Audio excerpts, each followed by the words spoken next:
This is not a controllable crowd. Actually, I apologize for all the people of Karnataka and Bangalore. We wanted to take a position, but the crowd was very uncontrollable.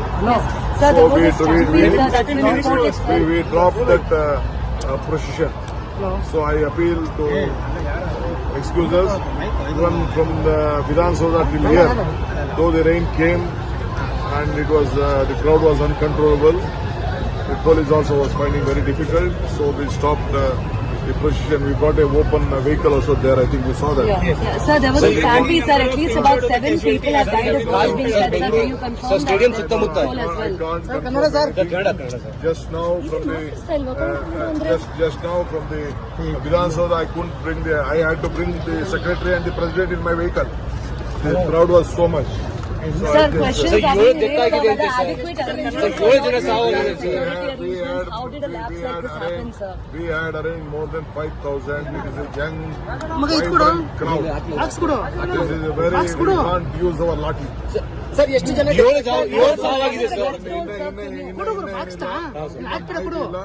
ಏನಾದ್ರು ಮಾಹಿತಿ ಇತ್ತು ಅಂದ್ರೆ ಖಂಡಿತ ನಿಮ್ಮೆಲ್ಲರಿಗೂ ತಿಳಿಸ್ತೀನಿ. ಕ್ಷಮಿಸಬೇಕು. ನಾವು ಇದನ್ನ ಮೆರವಣಿಗೆ ಮಾಡಬೇಕು ಅನ್ನೋದು ಕೂಡ ಅವ್ರದ್ದು ರಿಕ್ವೆಸ್ಟ್ ಇತ್ತು. ನಮ್ಮ ಪೊಲೀಸ್ ಇಲಾಖೆಯವರು ಆ ಕ್ರೌಡ್ ನೋಡಿ ಏರ್ಪೋರ್ಟ್ ಇಂದ ಇಲ್ಲಿವರೆಗೂ ನೋಡಿ ಆಗ್ಲಿಲ್ಲ. ಕೊನೆಗೆ ವಿಧಾನಸೌಧದಿಂದ ಇಲ್ಲಿವರೆಗೂ ತರಬೇಕು ಅಂತ ಯೋಚನೆ ಮಾಡಿದ್ರು. ಅದು ಕೂಡ ಆಗ್ಲಿಲ್ಲ. ಬಹಳ ಕಷ್ಟ ಆಯ್ತು. ಸೊ ನಮ್ಮ ಪೊಲೀಸ್ ಅವರು ಯಾವ ಕಾರಣಕ್ಕೂ ಇದು ವೆರಿ ರಿಸ್ಕಿ ಕೇಸ್ ಅಂತೇಳಿ ಒಪ್ಪಲಿಲ್ಲ. ಮಳೆ ಕೂಡ ಬಂತು. ನಮ್ಮ ಸೆಕ್ರೆಟರಿ ಪ್ರೆಸಿಡೆಂಟ್ KC ಅವ್ರನ್ನ ನಾನು ನನ್ನ ಕಾರಲ್ಲಿ ಕುಂಡಿಸ್ಕೊಂಡು ಬರಬೇಕಾದ ಪರಿಸ್ಥಿತಿ ಬಂತು. ಸೊ ಎನಿವೆ ದಯವಿಟ್ಟು ಎಲ್ಲರೂ ಸಹಕಾರ ಕೊಡಬೇಕು. ಇವತ್ತು ಕೈ ಮುದ್ದು ಕೇಳ್ತೀನಿ, ಎಲ್ಲ ಸಹಕಾರ ಕೊಟ್ಟಿದ್ದೀರಿ. ನಿಮ್ಮೆಲ್ಲರ ಪ್ರಯತ್ನ, ಪ್ರಾರ್ಥನೆ, ನಿಮ್ಮ ಶ್ರಮ, ನಿಮ್ಮ ಆಶೀರ್ವಾದ ನಮ್ಮ RCB ಅವರು ಇವತ್ತು ಗೆದ್ದು ನಮ್ಮ ರಾಜ್ಯಕ್ಕೆ ಗೌರವನ ತಂದಿದ್ದಾರೆ. ನಿಮ್ಮೆಲ್ಲರೂ ಕೂಡ ಅಭಿನಂದನೆಗಳು. ತಾವು ಕೂಡ ಮಾಧ್ಯಮದವರು ನಮಗೆ ಸಹಕಾರ ಕೊಡಬೇಕು. ನಮಸ್ಕಾರ. Sir, adequate arrangements. Subscribe to One India and never miss an update.